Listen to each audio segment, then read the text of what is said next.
noticed that there's a spelling mistake that I just noticed when I saw my own PowerPoint. It's not thighs, it's close to tie. I don't want to talk about thighs today at all. No territory for me to go. So it should say tithe instead of thighs. Excuse me, in my note is correct. So much to say. Today I feel very passionate about this topic. And last week we started talking about money. And guess why we started talking about money? Because as Christians, as followers of Jesus, we have a completely different value when it comes to money. The world tells you accumulate and you will have, spend and you will be happy.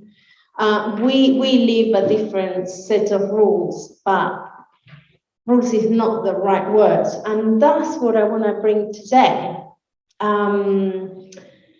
What is a rule, and what is a heart that wants to give? So I'm also very passionate because the way I experienced tithing growing up, I absolutely love. Can you see the picture? And I don't know if people online can see the picture of, it seems like an old hand, and it seems like a lady's hand, isn't it? Separating some earnings, and it was my mom who taught me, we Christians do this, we give, and for that I'm very grateful. What I'm not grateful for is the way then I learned how tithe was a tax for the church. And I learned that the heavy way. So I need to share this to make it very personal. But the way I was part of this 5,000 people church on a normal Sunday. There were like 10,000 on members, but every Sunday there were 5,000. So this building about 15 times the size, all the block, car park and that one, and then another floor up. So it's huge, massive church, mega church, very, very normal in Buenos Aires. But the tithing was something that you had to do, and it was like a very ritualistic, very an obligation, right? And we were given every Sunday an envelope which you had to put your name on, the amount, and then bring it the next Sunday. If you were coming to church midweek, you had to give it midweek, of course, but Sunday was a big, So I knew that's what we did, but then there was there was a heavy control on that money, those envelopes weren't there for just put your money in. Those were to kind of see, this person missed like a month of giving. So, and wherever it was preached, or the pastor on the front will say, for those who forget to give to the Lord, you are robbing the God Almighty. I better bring my tithing, or I'm in big trouble. So it was always a sense, you're in big trouble, So how damaging is that? I mean, think of that. So that's my background. So how am I here teaching or talking about tithing? is a mystery. But let's see some definition. I'm just on the definition, guys, so I have a lot to say about definition. A tithe is a portion, which means a tenth, 10% of your income, could be monthly, could be weekly, could be yearly, given as an offering to your local church. Because the custom of tithing is biblical, many Christians and Jews practice it as part of their faith. And again, the word practice, I do not feel, because I feel a bit touchy about that, you know. Practice, okay. But I'm gonna break it down for you, because for many people, they started giving with their hearts, and then it becomes a law, a practice. And for many people like me, it started as a law, as an obligation, and then became a value from the heart, something that I really want to do, something that it is in our lifestyles, now that I'm married, it's in our lifestyles. So let's start the next slide.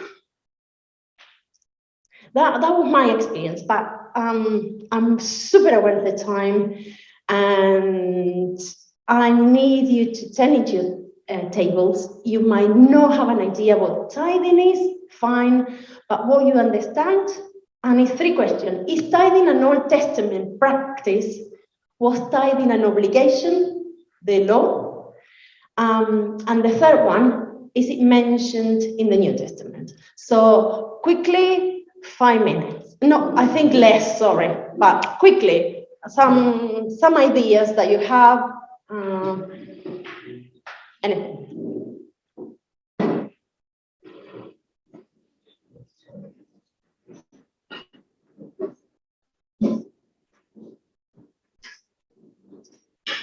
For those at home, a couple of people, yeah, start thinking, is tithing an Old Testament practice?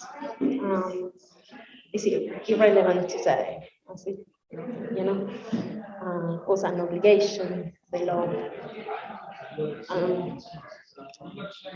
Just have some thoughts. And if you want to include it in the chat, that will be good too.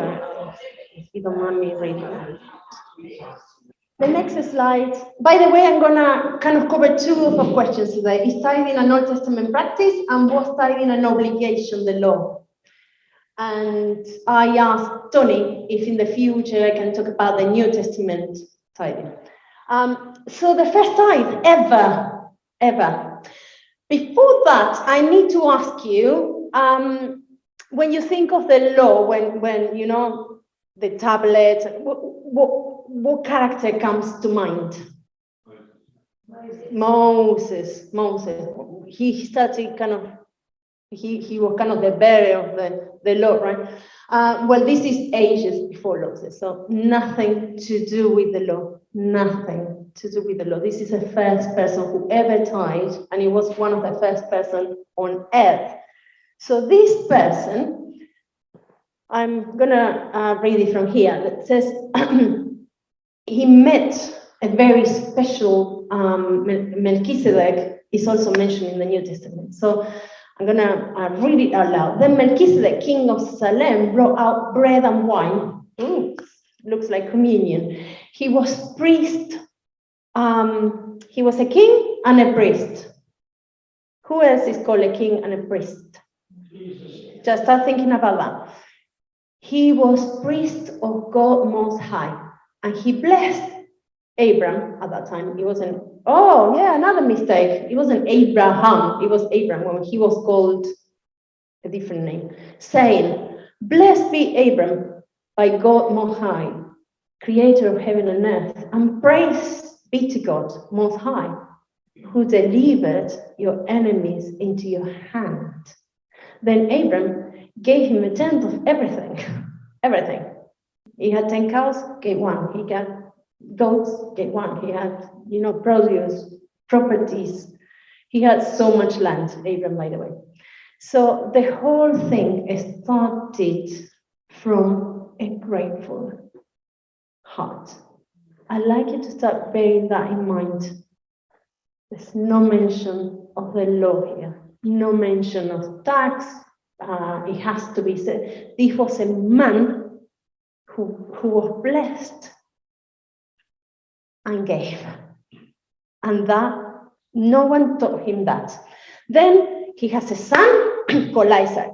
And I think that story passed on to one to another. And then he had a grandson called Jacob. We're going to read about Jacob next month.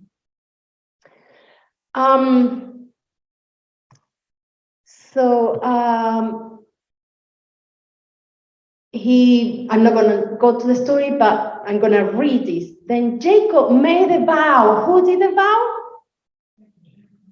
Did God order him to give this and that, and this is what you had to do? He made a vow, saying, if God will be with me, and I will watch over, and will watch over me on this journey I am taking, and will give me food to eat and clothes to wear, so that I return safely to my father's household, then the Lord will be my God. And this stone that I have set up as a pillar will be God's house. And all that you give me, I will give you a tenth. Again, that kind of sort of oath, was from a man who was basically doing business with God. I so much depend on you. The story is fascinating. He was returning home after a huge disagreement, well, more than disagreement with his brother. And it was horrible. And he was going home and he was fearful. And he was fearful of his brother, and etc., etc. And he just leaves with all his family on the way home and make this kind of pact, oath with God. So again, I want you to start thinking, where is the law here? I don't see it. And we're going to go to when Jacob passed on to his sons and to his grandchildren. And in the future, well, let's make a law of this. So I know it became a law. But I'm going to also mention about the law, when it became a law. And that's in the next slide. So this is a law of tithing, and you will find it in Deuteronomy 14:22-29. And it was a bit like Christine was saying. So they didn't live near the tabernacle. They didn't have a church at the time. They have a tent. So they took the tent everywhere they went. It was a place of worship. So it didn't matter where. The tent was the place of worship. So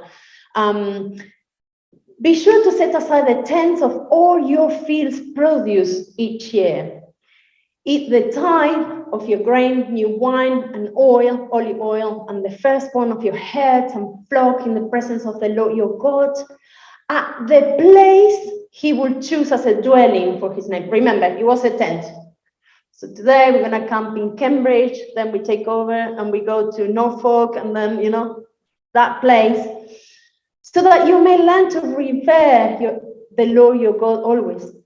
But if that place is too distant and you have been blessed by the Lord your God and cannot carry your time, you cannot carry maybe 15 cows out of your 150, then it was telling a practical way to do it. Because a place where the Lord will choose to put his name is so far away, then exchange your tithe for silver and take the silver with you and go to the place the Lord your God will choose.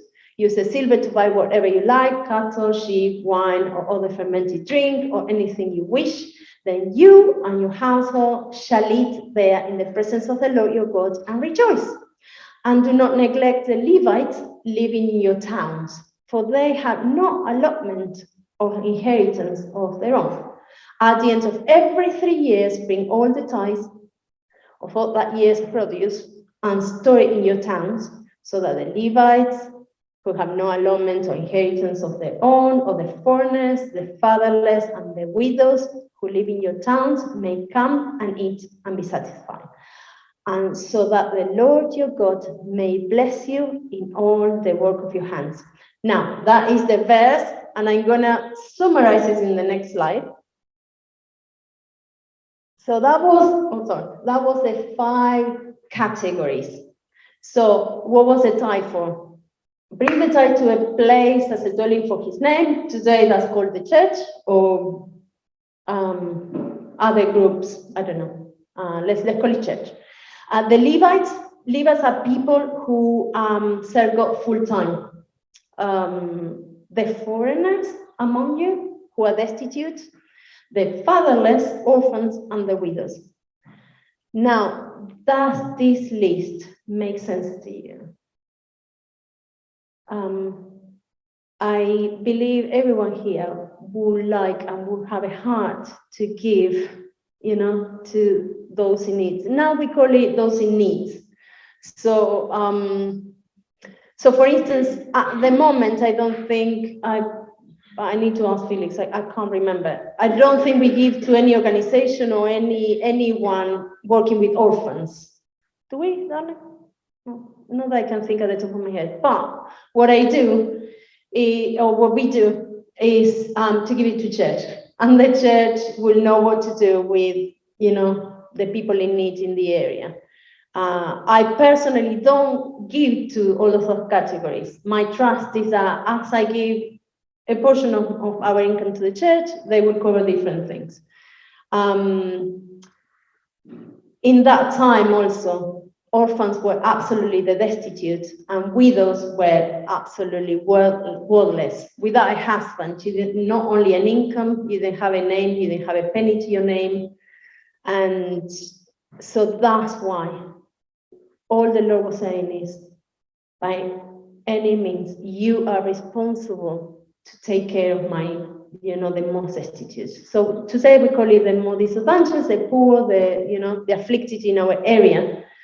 So, but that was a lot. It doesn't sound that bad either.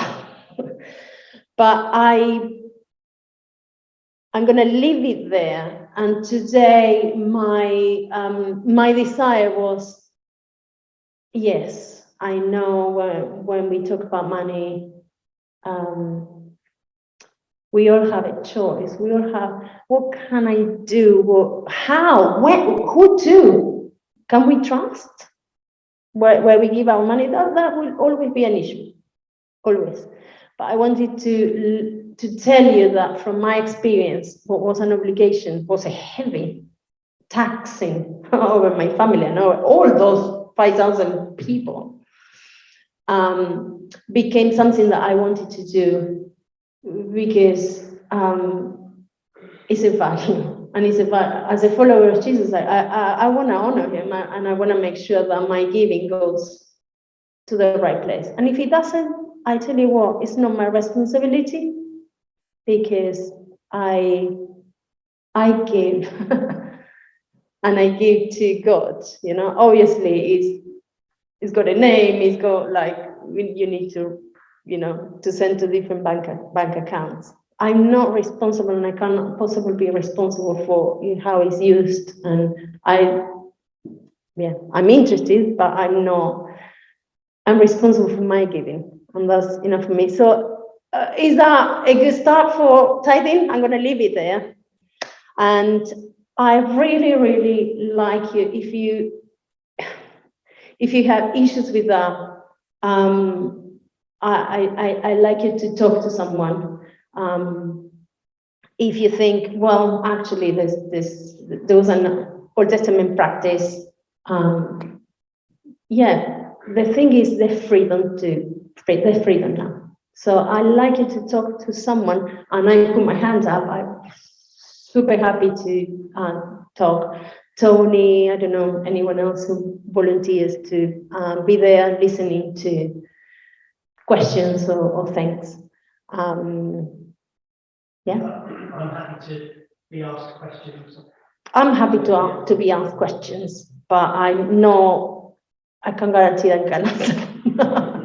But yeah, but feel free to also share about your experiences, as I think it's super important when about giving. Okay, be blessed, guys. Be blessed.